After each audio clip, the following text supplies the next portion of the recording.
Celebrity, true or false? You can't handle the truth. All right, it's that simple. That's the setup. That's the setup, That's Bill. the setup. That's all we got. We have no fireworks Did here. he say you can't handle the truth? That's it right there.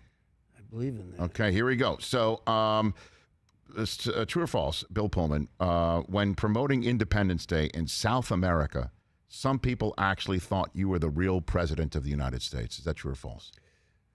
Well, I think that they hadn't seen the movie yet, and they were told that I was the president of the United States. Uh-huh. You know, if you lose the word in the movie, you know, or those words, it just becomes you're the president of the United States, and it kicked in some really interesting things, and probably the most bizarre was they had kind of cigarette girls that were with little pillbox hats and short skirts and everything, and they walked down the red carpet with me, and I think I got that because I didn't know that presidents get that.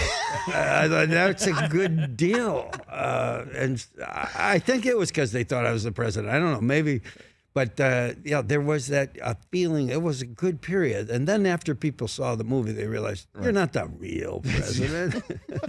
Is it true that scene with you with the bullhorn and rallying the troops to fight the aliens, that was one take, one and done? No, that's not true. That's not true. Not true. Yeah, I never heard that. That's that's out there. Is that exactly what we were talking about, right? Yeah, Bill, we've heard that you were just so into it and everyone was just so caught up in the moment of the speech. There was one take and they just had to reshoot kind of people's reactions. Oh, man. Well, we did have to go fast, and it was it was early morning when we did it. You know, it was like 3 or 4 in the morning or something. Yeah. But, you know, when you're dealing with a director like Roland Emmerich, you got masters, you got, you know, all that. I think what was really improvisational about it was kept, you know, and I realized that they probably used those early takes because, like, when the microphone didn't work and I had to kind of tap it and everything, that was kind of real. Okay. Yeah, so that was all, you know, happening, but I think I had a few whacks at it. You know, you have to be ready to sustain. I love the mythology of I did it in one take. Yes. Well, I like to refer to as one take Richie. That's the way I refer to myself sometimes on this show. Why not? So that is the mythology of it, I guess. And so is it also true that you're asked as Bill Pullman to be the president of the United States again, and that voice, and just do all sorts of crazy stuff? Is that true as well? You're asked to that all the time. It's there's just it's somehow buried in people, but then you realize maybe they want me to go, I don't need to do that, but do you know the speech? And then they'll perform the whole speech for you. Is that right? Yeah. I've had that probably 10 times, you know, where I've actually said, do you know? I had some inkling, you know. And yeah, I had to do it and they were hoping that I would get to see them do it, you know, which is, I like that better than me having to, you want me to do the speech now? Because it's that good. Am I a dog with a bone? It's that good. It is that good, you know? It was.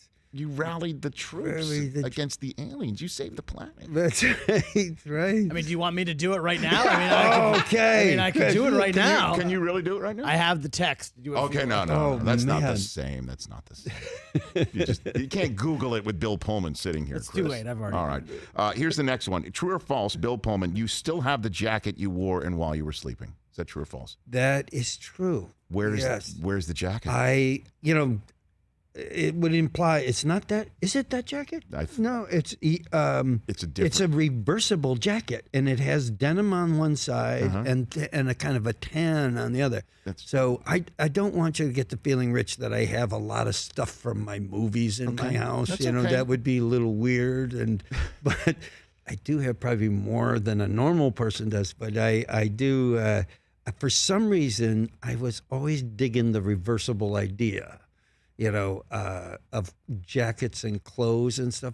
It's gone out of fashion, I think. So you kept it not for some sort of, I guess, memento keepsake, but you kind of like the jacket. It's in the closet. It becomes, nobody sees me wearing it and goes, is that from What? What? So you They stole never it. catch on. You stole it while wardrobe was sleeping, or they knew that you took it? That's Is right. that Well, what was it? Disney was a little more free with their goods in those days. You know, it was Buena Vista, which owned by Disney, I guess, but it was Right. Yeah, I made off with it, which was really good. I did. You know, Turtletop is I love that you are friends with him. Yes. He's one of the great people and directors. I agree. And just my wife, when I told her you were going to be on this show, that's the first movie that blurted out of her mouth. She will watch. That's a rewatchable for her. Yeah. All the time. I've seen that movie a lot on the TV. I'm like, again? You know, like that's that's what happens in my house a lot. I wonder if John watches it again. I think if John's wondering anything, he's where the hell did that reversible jacket go?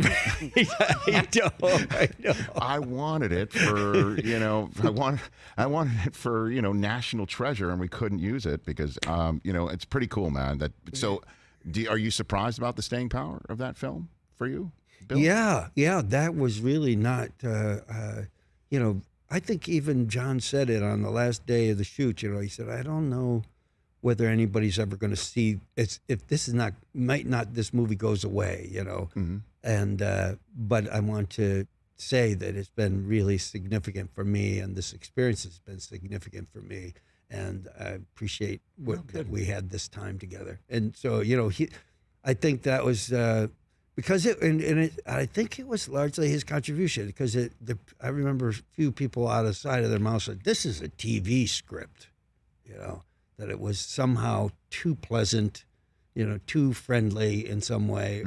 But I don't think they realized there's something in the DNA of it that is classic, you know, and definitely that Sandy is so fantastic, and I'm so lucky to get paired with Jack Warden and, you know, all sure, these Peter Boyle. Peter Boyle. I mean, speaking of Young Frankenstein, I mean, that's Young Frankenstein. That's Peter Boyle. Yeah. Sure. I went on to do a couple movies with him. Yeah. Just so great, and so graceful, and all those guys were. And so I've always think of them as my ancestors in a way. Pretty cool, man. A couple of Spaceballs questions. True or false, it was rumored that Mel Brooks wanted you and Daphne Zuniga to get back together and do a sequel. Is that true? Well, you know, he put it in the movie. You know, this is for Spaceballs 2, the search for more money. I forgot about that. So he's, you know, that's deep philosophy, you know, that right. Let's name it. We need more money. But I think, I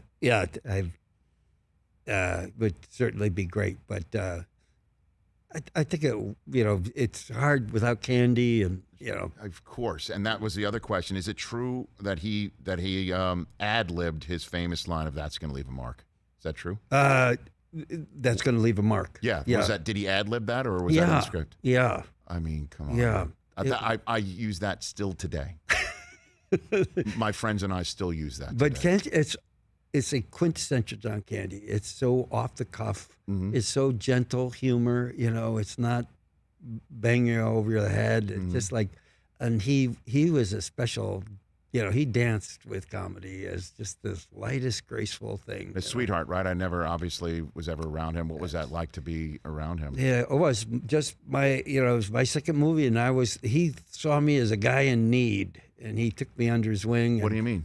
Well, you know, it was on the lot of the MGM lot, one of the last movies that was made on that lot when it was still MGM, and you know, busy, and I was off the farm practically in his eyes. You know, he saw it, and but he would he'd say, "Come on, you want to go? You want to have lunch in my trailer?" You know, and things like that. And are you happy? You know, what's going on? You know, so he looked out for me. That's so cool. And you got that gig out of Ruthless People, right? Is that how it worked? You were Ruthless People, and then well, Mel said he tried to get a Tom Hanks, Tom Cruise, and he couldn't get a Tom, so he got a Bill, which I think always amused him. You know, in other words, you're from nowhere, man, and I was really from nowhere. Right. And he and Anne Bancroft came down to see me in a play. You know, they saw me in this weird, abstract Barabbas, this medieval passion play kind of thing. They had a lot to say about it, you know. And yeah, it was really a special thing that yanked me out of the farm league. No kidding. See, I know a little about sports. Nancy, come on, Bill. Come on. you know what you know. Hey, you watched all the way to the end. Thanks for that. Watch more right here.